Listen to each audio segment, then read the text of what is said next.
little bit below par. Yeah, but it's still sufficient. If it was a spacecraft up there, you pick it up. The fact the thing's got it's got this magnetic-like force field around it, that detector will pick it up anyway.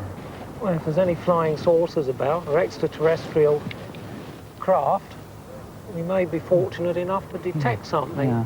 If they're there, though, they're hidden well and truly in the clouds. Scan along, look, scan along the edge of the cloud. What, the one near the sun there? Yeah, scan along the edge of the clouds. Go around the perimeter of that cloud. That's it, because very often they hide. You know, they use the clouds of cover, and you see the crafty so-and-sos, they just hide there. Yeah. I work for the LEB. Paul works as an embalmer, and it doesn't mean that we have an awful lot of free time.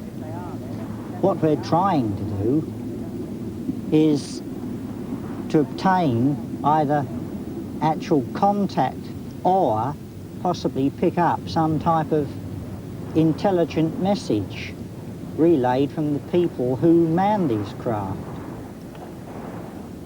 When I think of some of the sightings that we have had, where we have gone out, signalled with a flashlight, and then had a response to our signal, then that most certainly proves that someone or something must have been monitoring us and watching every movement. It was in August 1961, about 11 o'clock one night, and I was waiting for a train at Parsons Green Station. It was a hazy type of a night, but you could see a few odd stars and one of these typical things. London night. And in order to pass the time, I was just letting my eyes just roam around the sky, you know. And as I looked, it was as if there, right on the horizon where the housetops were, was a red light. Like a plane light? Yeah, it was exactly the same colour as a plane. I took no notice. I carried on, so just my eyes ran around the sky. And this red light started to come towards us. And as it started to come towards us, yeah, I still didn't think any more of it. You know, there was no noise attached to the thing. No, it was completely silent. And then it came on and came on, and then it was as if everything seemed to happen at once. I suddenly became aware that this red light was attached to something very, very large, but I couldn't see what it was, and there was still no noise. You began to suspect it's not a plane. I had my suspicions, put it that way, but I couldn't prove anything. And then, bang! It was as if the whole thing became visible. The red light, if you could imagine that this was a saucer, the red light was underneath the thing, and you could sort of see the underneath of this craft because of the glow that was coming off of it. So the whole bulk of it was above the red light? And you could see the thing. It didn't sort of fly along steadily like that, but it sort of seemed as if it seemed to waver, you know? Sort of oscillating. That's right. You can call it that, yeah. The thing sort of seemed to, one minute it was as if I was looking at it from that angle, and then it seemed to tilt so I could sort of see a bit underneath it, and the top as well. I'll be damned, it was a blinking flying saucer. It was identical with the thing that George Adamski saw. And so that I could see it clearly, all around this craft was like a golden glow around the whole periphery of the craft. Like it was throwing out an energy field around itself. Yeah, Len saw that with me. Yeah, that's really incredible. And so did Mike. Yeah, and really incredible. That was flying through the skies of London at 11:15 one Saturday night. And you didn't read about it in the papers the next day? Who'd have believed me if I'd have phoned up the Air Ministry? Do you think they would have believed me?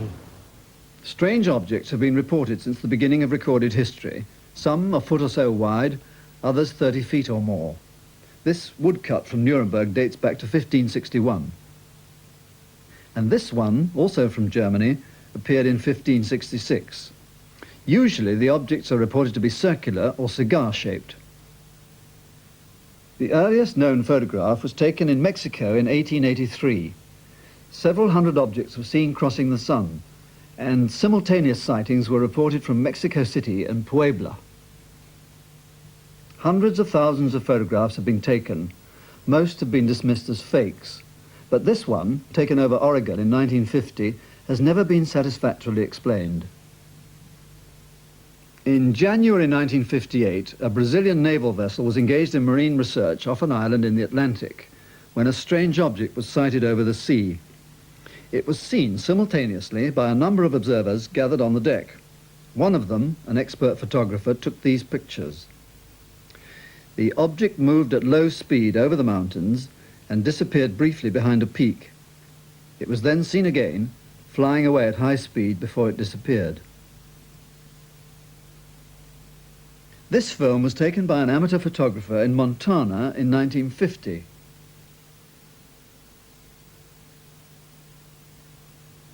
It's been analysed over and over again. Some people see two round silvery craft. Others believe it's two Air Force jets, reflecting the sunlight as they circle to land at a nearby airport.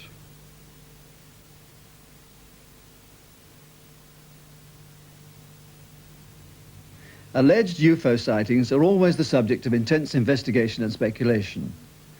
An ATV camera unit were filming in a field in Oxfordshire in 1971 when they saw a bright orange ball in the sky. People in 6 other locations in the district later reported sightings as well. After some seconds, the object moved off, leaving a vapor trail. Many theories, including jets unloading fuel, have been offered as explanations, and the cameraman included a foreground shot to show that there was no trickery.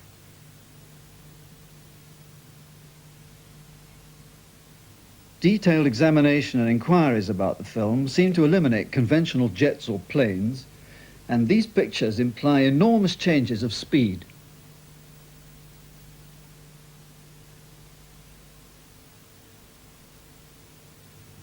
Then, at 9 o'clock on a morning in 1973, a building surveyor, Peter Day, filmed this red ball in Buckinghamshire from his stationary car. Other people in the area also saw something at the same time. Coincidentally, 45 minutes later, a plane crash was reported in the area. This last frame of film is the subject of speculation. The object can no longer be seen, and if the camera wasn't jogged, the trees appear to be bent by some huge force. In January 1976, film was taken of the British Concorde travelling at subsonic speed. At one stage, the film shows what appears to be an object descending below Concorde, then ascending to travel parallel with it, and finally moving away over the top at great speed. This is what was seen.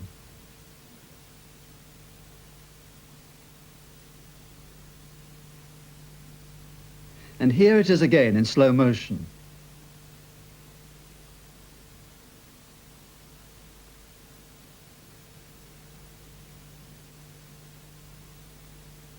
British Airways believe it was caused by a foreign particle in the optical mechanism of the camera filming Concorde.